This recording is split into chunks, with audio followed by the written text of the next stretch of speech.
This portion of the news brought to you by McDonald's. McDonald's, I'm loving it. A backbencher in Parliament is speaking out on the proposed value-added tax, which is expected to be imposed in about 5 months' time.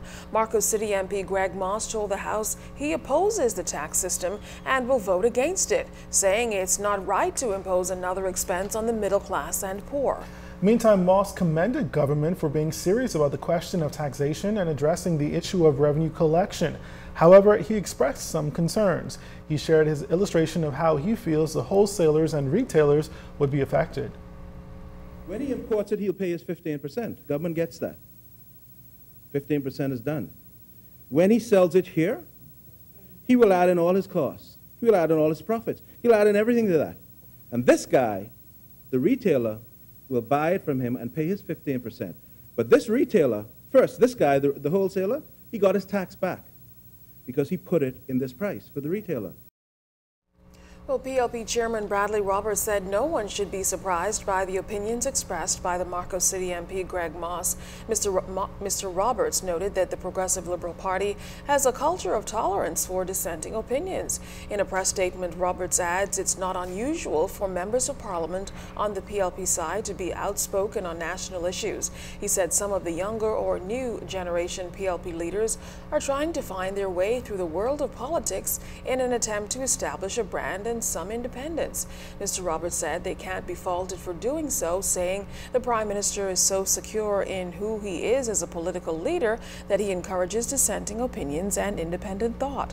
Mr. Roberts goes on to say that government will eliminate some $300 million in customs duties and a large number of breadbasket items will be VAT-free, so shoppers will see an increase in cost on some consumer goods, but will also experience a reduction in cost in other consumer items. He also said that the government is expanding the social safety net program to the tune of $30 million to assist the poor and the vulnerable. Regarding what the CEO of Commonwealth Bank said yesterday, Mr. Roberts said the bank had to pay higher fees to the government totaling millions of dollars, but it's not allowed to pass those costs on to consumers. Petroleum companies, for example, will have to pay VAT, but since the price of fuel is controlled by the government, they're prohibited by law from passing these costs on to consumers. The PLP chairman said there has to be shared responsibility and shared sacrifice if the government is going to put its fiscal house in order. He said the idea being peddled in the public domain by who he called the purveyors of doom and gloom, that VAT will be placed exclusively on the shoulders of the poor and middle class, is simply untrue. Well, a one-day seminar aimed at improving the standards for preschool and daycare centers across the country got underway today here in the capital. More than 70 preschool and daycare operators and directors received first-hand information on how to make their businesses more attractive. Women Empowerment Group coach Melissa Hall was the guest speaker. I gave them about 10 strategies as to what they can do so that they can, present their businesses as 5-star. The fact that, they need to embrace change. They need to make sure that they upgrade their image, reinvent their brands, be excellent in what they do. There are so many other strategies that I would have given them today, and they are so excited to now take them back to their institutions and implement them. Assistant Director of Education with responsibility for preschools, Agatha Archer, says all of the participants will receive a special document once the forum is completed. This document is in alignment with the standards and regulations, which will serve as a second Bible, actually, for daycare directors and operators in order to, for them to comply with what the standards and regulations are. And so when it's time for their schools to be renewed for licenses and registration, they would be in compliance. They would know exactly what is expected of them. They are all looking forward to it, and we are all looking forward to present them with this document today. The Ministry of Tourism has dubbed February as Sustainable Tourism Development Month. This comes as part of the Ministry of Tourism's 50th anniversary jubilee, celebrating 50 years since the Tourism Act was signed in 1964. As a part of the month's activities, the Ministry of Tourism and its partners held a beach cleanup of the Junkanoo Beach on West Bay Street. General Manager of the Ministry of Tourism, Anthony Stewart, told us about the objective of today's cleanup. We welcome about 6.2 million tourists a year to the Bahamas. Roughly 4 million of those come on a cruise ship, and majority of those who come on a cruise ship, Long Wharf or Jonquil Beach, which is behind us, is what most of them will experience. This is the beach that they will see, the beach that they will come on, the beach they will go swimming on.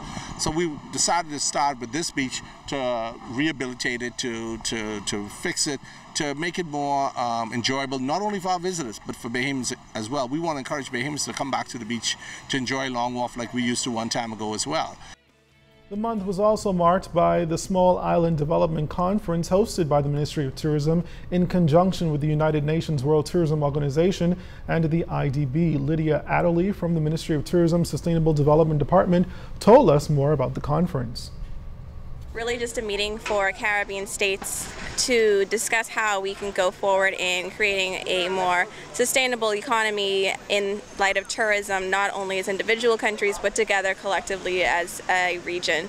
So they talked about air connectivity, integrated activities, climate change, those types of topics, pertinent issues regarding tourism and sustainability.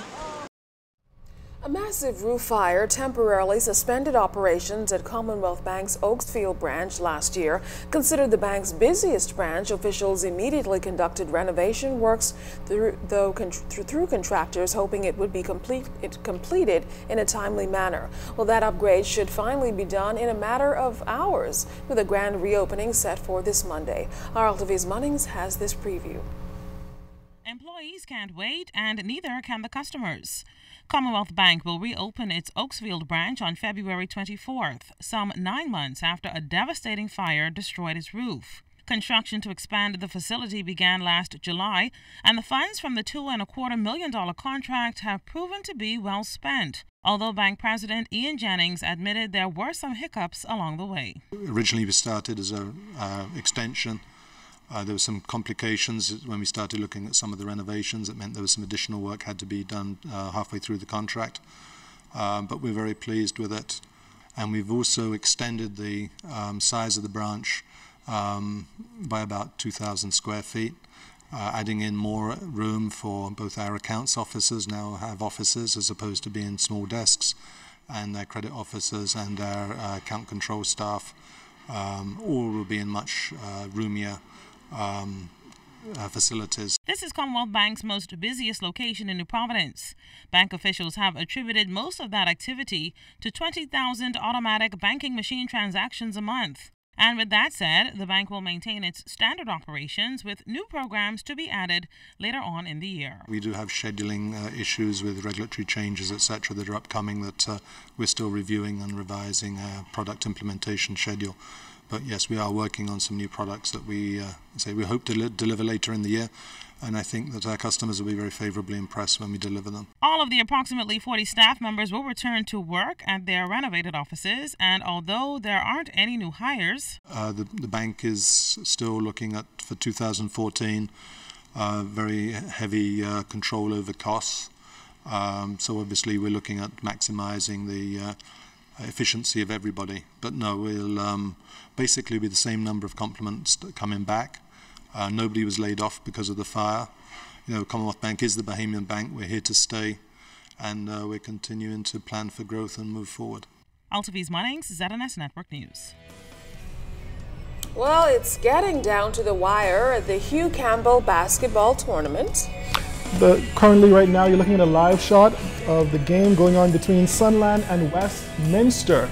And it's victory and agony. Victory for the teams who move on, and agony for those who are going to go home. 2 or 3 more days to go. We'll have the highlights coming up in sports.